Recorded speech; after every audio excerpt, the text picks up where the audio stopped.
एक कोस प्रदक्षिणा मार्ग असणारं कोकणपट्टीतील हे एक निसर्गरम्य पवित्र तीर्थस्थान। एका बाजूला हिरवागार गर्दवण श्रीने नटलेला डोंगर, तर दुसऱ्या बाजूला नयनरम्य रुपेरी वाढूने आकर्षित करणारा अमर्याद निळा समुद्र किनारा। श्रीवर्धन जवळ रायगड जिल्ह्याच्या दक्षिण टोकाला असणाऱ्या या हरिहरेश्वर क्षेत्राला दक्षिण काशी म्हणून गौरविले जाते। बळीराजाकडून 3 पावले भूमी घेताना वामनाने ठेवलेले दुसरे पाऊल हरिहरेश्वर पासून सुरू झाले।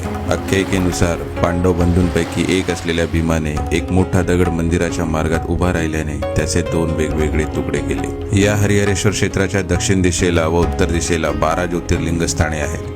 हरिहरेश्वर क्षेत्रातील सर्वात महत्त्वाचे देऊळ कालभैरवाचे आहे। या मंदिराच्या गणेशपट्टीच्या बाजूला 2 कोरीव लेख आहेत, ज्यातून येथली ऐतिहासिक पार्श्वभूमी उलगडते। श्री हरिहरेश्वर मंदिराच्या गाभाऱ्यात ब्रह्मा, विष्णू, महेश आणि पार्वतीचे स्थान असणारे हे एकमेव शिवलिंग आहे। प्रदक्षिणा मार्ग थोडा कठीण श्रेणीत असून पलीकडे दक्षिणेला गडेतून पायऱ्या उतरून खडकाळ किनाऱ्याला लागले की 1 कोसाची प्रदक्षिणा सुरू होते। समुद्राच्या लाटा आणि वारा यांनी अनेक शतके तासून झिजवलेल्या खडकांचे भूगर्भ सौंदर्य पाहत इथे नक्कीच रेंगाळण्याची इच्छा होईल।